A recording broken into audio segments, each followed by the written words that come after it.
Resources are limited all over the world. Earth has limited resources. There's a lot of poverty everywhere in the world. Even in Yeah. the United States, you heard of so many books written on this vanishing middle class. Because why? Why the middle class is going away, is vanishing? Because they are becoming slowly and slowly poorer, poorer. Poverty is rising not just in Africa and also in highly fast growing growth country like America, India. Poverty is going up. Rural poverty is very high in India also. So Prout offers a new theory to eliminate poverty all over the world. In fact, my interest in Prout began because Baba, my teacher in India, asked me to work on poverty elimination all over the world. So, what's the cause of poverty? Political corruption. The economists have offered lots of theories about why poverty is rising everywhere now, but they don't tackle the idea of political corruption. Here's a theory which Prout offers. I don't know if you can read this. Can you read this? These words are written. WPG. I'll write in bigger letters. WPG. Can you read this now? Yes, WPG. Yes, yes. WPG. WPG stands for wage productivity gap. WPG stands for wage productivity gap. It's defined as, let me write it down. It's defined as labor productivity divided by real wage. I don't know if this my handwriting can be read. Yeah, we wrote, yes. Okay, WPG, the definition of WPG is Yeah, labor productivity divided by real real wage. wage.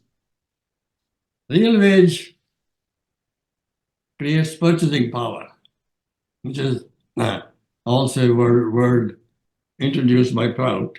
Purchasing power defines whether the country is poor or rich. Now, the idea is that this WPG should be as low as possible in every nation. Why? Labor productivity is the main source of aggregate supply. Demand is, I mean, an economy is described by two forces, supply and demand. That's all. If you know supply and demand well, you don't need any other theory. So labor productivity is the main source of supply. Like if you become more productive, if workers become more productive, they will produce more with existing technology. So supply will go up. So labor productivity is the main source of supply. The real wage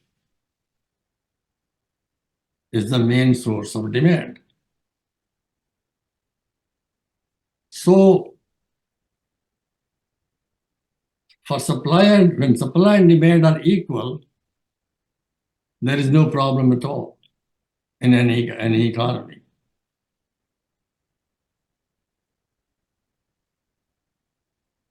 But WPG or rises. It has been rising fast in the United States since 1973. Can you believe that?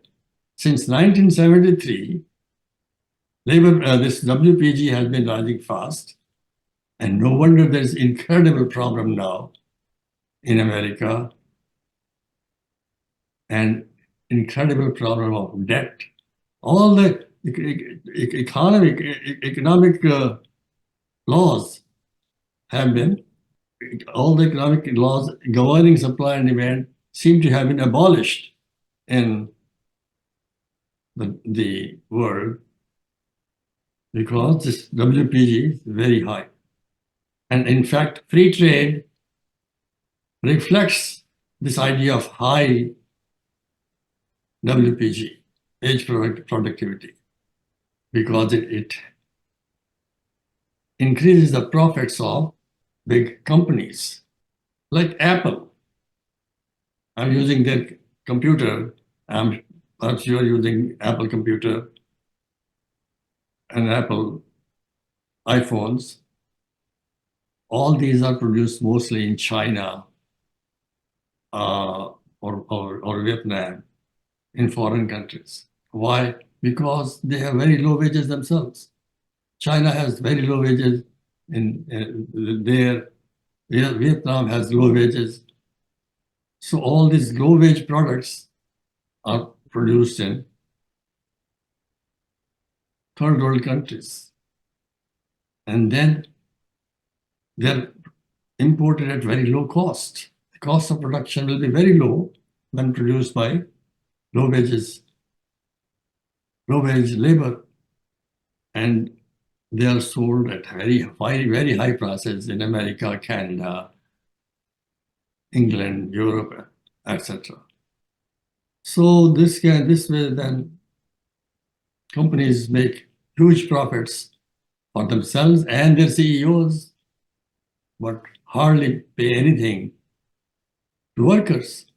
Workers are in the bind. They can't compete with the likes of the workers in China and India. So wages are very low because the workers have to compete with other nations' workforce. But productivity is very high. New technology, computers, iPhone, they're very important in life now. And so people are ready to pay very high prices for there in America and Canada. That creates huge profits. And profits then go to CEOs. Some CEOs make $1 billion a year, if you include all these stock options, etc. they get. But even their salaries, a salary of about 50 to 100 million is very common in America for CEOs and executives. So this high wage productivity and combined with free trade is the cause of rising poverty in America and Europe and Australia and Canada and so on. When Canada and Australia have powerful unions, they counter the effect of free trade, counter the effect of high. In these countries, WPGs are not so high, but in America, it's amazingly high, and so as a result, the distribution of wealth in the United States is now the worst ever in history. Almost 40% of US wealth is in the hands of the CEOs and other wealthy owners of capital. So Prout's mantra is, people say we should have high taxes on the rich people. That won't work. Extremely wealthy people also control the government. How would they make the government charge high taxes from them? That won't work. The best, there are two things that can be done. Either make unions very strong, labor unions very strong, but that's also not a good policy in the long run because unions tend to become corrupt also in the long run. Or the other way is economic democracy. Introduce economic democracy wherever possible. In large companies, at least, introduce economic democracy. Say 51% of shares in any large company that employs, say, 2,000 people or more, 51% of their shares should be in the hands of workers. This is protest economics now. Now, these CEOs will make sure that workers are compensated in proportion to their productivity. If not, the CEOs will be overthrown, will be thrown out.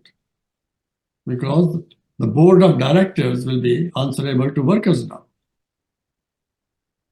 If the majority shares, 51% of share is in the hands of workers, then the board will be controlled by workers themselves. So WPG will be automatically low. And low WPG is required to have a flourishing middle class. This war on poverty was started by Lyndon Johnson, the president of America in 1964. Since then, trillions of dollars have been spent on this war.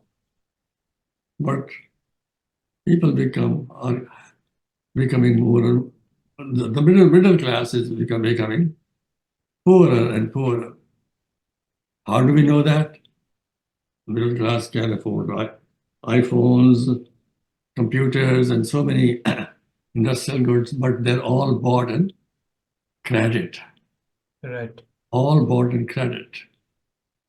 And these people even can't even pay their student loans in time.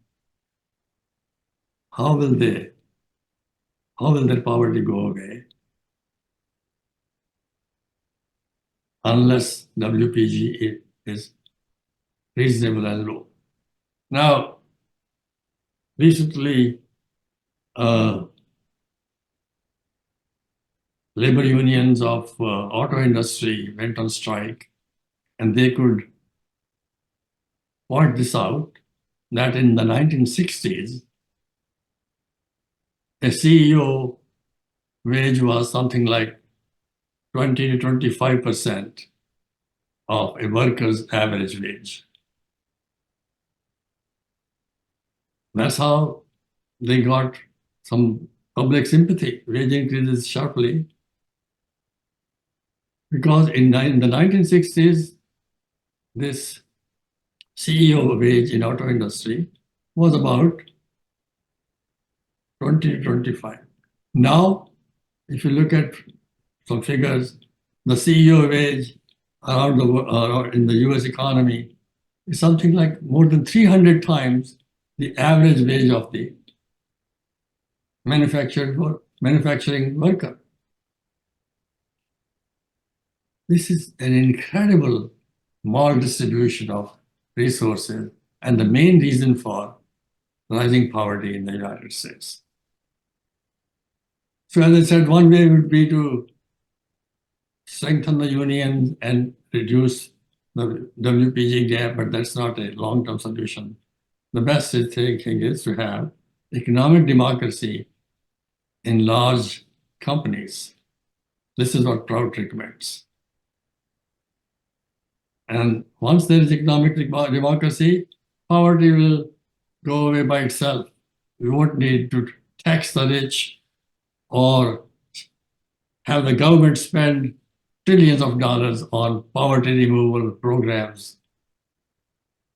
The wages will be high because their wages will be reflected from their high productivity.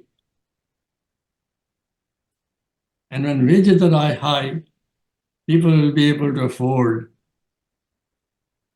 these things without going into debt. That's the important part. Here, there's a study done by banking.com. Banking industry has done this study. They found that this study they have been doing this study since 2014, and they found that people in America on average have less than $1,000 in their savings account. That defines poverty in America. Less than $1,000 in savings account because the wages are so low. As I said, wages have been falling in America since 1973. The manufacturing wages. So poverty will go away by itself without taxing the rich or without spending trillions of dollars on poverty reduction. In fact, in one book I have on end unemployment, I have produced a graph. In the 1950s, unions were strong. And at that time, poverty reduction occurred, huge poverty reduction occurred in the United States in the 1950s because of union strength. But the unions now are not strong at all in the United States. And also in the long run, union corruption also hurts the image of workers. So it's better to have economic democracy. And Prout endorses this economic democracy idea to eliminate poverty. Now, you have about $1,000 in your savings account. Something unforeseen happens. Say your child falls sick or you fall sick. What do you have to do? You have no savings. You use up all your savings in buying iPhones and computers, etc. But suddenly there is a need for money. Like if you fall sick, there's the $2,000 bill. What do? You have to go to a credit card company and borrow money. And credit card rates are incredibly high right now. They were always high. They used to be around 15% in 2007. 2007 is when the Great Recession occurred. Some people called it the Depression, but the government called it the Great Recession. At that time, the average credit card rate was 15%. Now that the Fed has been raising interest rates itself, the average credit card rate has jumped to 25%. So you have a bill of $2,000, healthcare bill, or auto bill, your car falls, has an accident or an emergency, auto bill, $2,000, you have to borrow money on your credit card and pay 25% interest. See, the rich people don't have to borrow money. They have huge savings. The poor don't have. They are the ones who borrow money and have to pay these interest rates as high as 25%. So 25% interest on a bill of $2,000 is about $500 you have to pay year after year to the credit card company. You will never get out of debt. The same reason applies to India, where credit card rates are as high as 40%. It applies the same reason that applies to Brazil. There, the credit card rates are as high as 100%. The poor will never come out of debt this way. Now, Prout has a solution. Very simple solution. How to reduce these credit card rates. This is in my book, And Unemployment Now. How to eliminate debt and poverty despite Congress. Congress does not allow the rich to become less rich. US Congress does not allow the rich to become less rich because they get campaign donations. This is political corruption. Suppose the president decided to take on these credit card companies and did something about this. Very simple, it can be done very simply. In the stock market crash of 1987, Congress passed a law which allowed the FDIC to open a bankrupt bank for 3 years.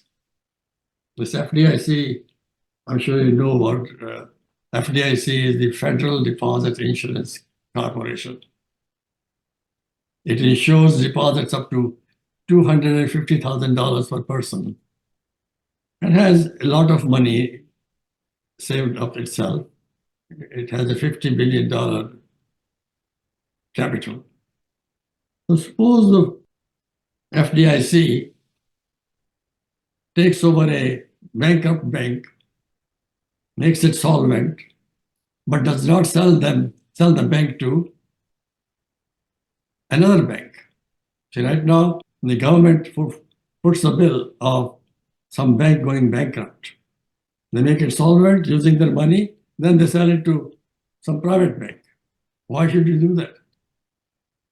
It's the government money that made the bank solvent. So keep it open. This is known as bridge bank. Suppose the bridge bank is kept open. Well, let's call it the FDIC bank. Bridge bank is difficult to remember. FDIC bank will be easy to remember.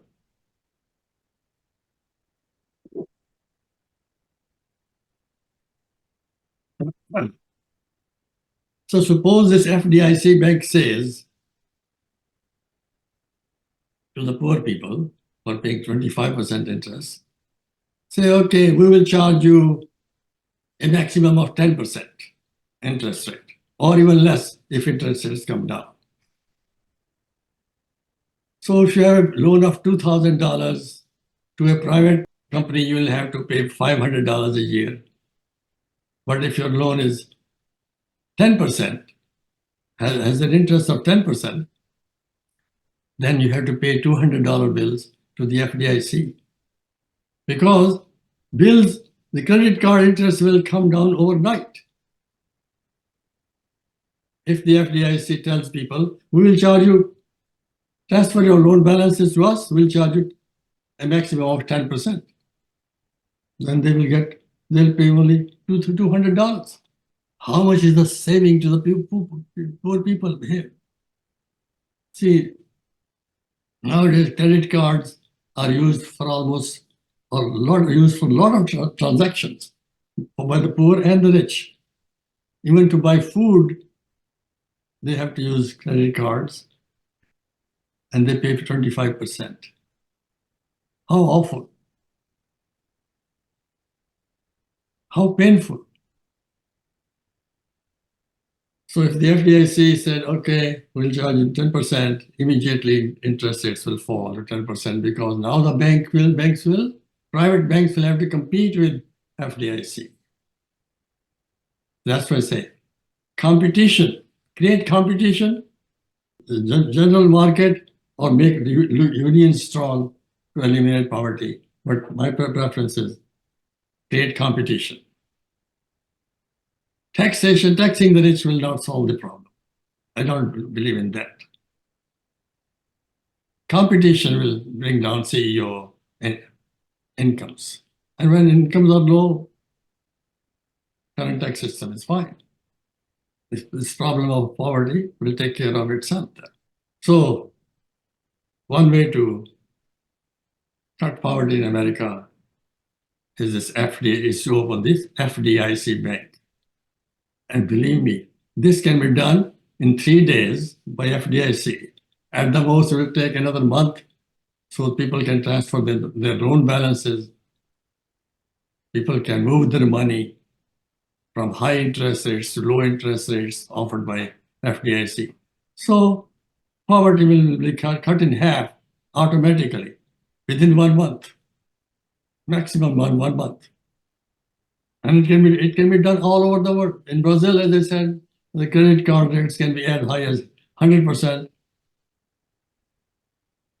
Their presidents also open banks like FDIC Bank or bridge banks charge 10-15% as interest rate. Poverty will be cut in half almost right away. And then there are other measures which can also reduce poverty. As I said, WPG, high WPG is the cause of poverty all over the world, rising poverty all over the world. So now, Dr. Batra, now ask me questions, as many questions as you like. yeah. You mentioned about economic democracy, you rightly said, which Prout advocates. But is there growing appetite for the new system like Prout or economic democracy? And do we believe that the world is prepared for such shift? See, the economic democracy is an idea whose time has come. People are not going to tolerate rising poverty everywhere.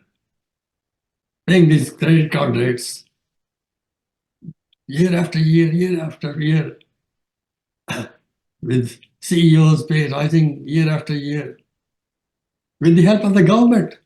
The CEO, see the government, okay, how does the government help the CEO? They allow the purchase of one company to take over another company without any government intervention.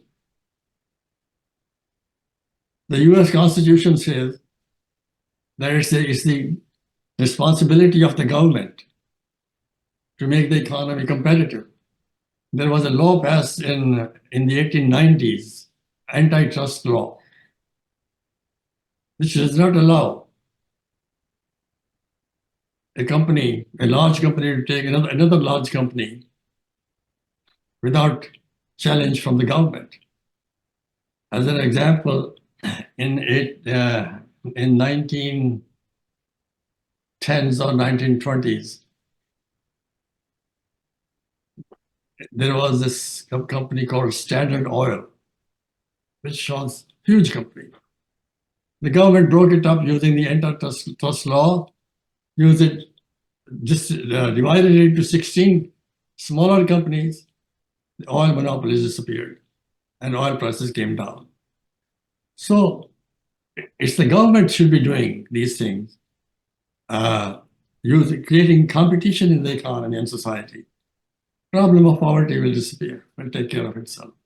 And the government, if the governments did it all over the world, Brazil, South Africa, Europe, if they created competition, then poverty will not be there. Adam Smith, who economists cite all over the time, but don't follow him. They cite it, they use his good name, but don't follow his policies of creating competition. So Adam Smith advocated the elimination of monopolies. He did not want monopoly capitalism. So if the government followed Adam Smith, touted by monopoly capitalists, poverty will disappear automatically. Very quickly. The interesting part is half of the poverty will vanish in 1 month. Just reducing the credit card rate from 25% to 10% or less will cut poverty in half in the United States in just 1 month. I mean, what else do you want? You won't have to spend so much money to reduce poverty. And that's why the title of the book was Ending Unemployment, How to Eliminate Joblessness, Debt, and Poverty. The government doesn't have to have huge debt. See, right now the debt is in America, I think it's right now around $34 trillion. And $1.5 trillion of this debt is simply goes into interest payment. Just imagine how much economic benefit will arrive if Prout was in place.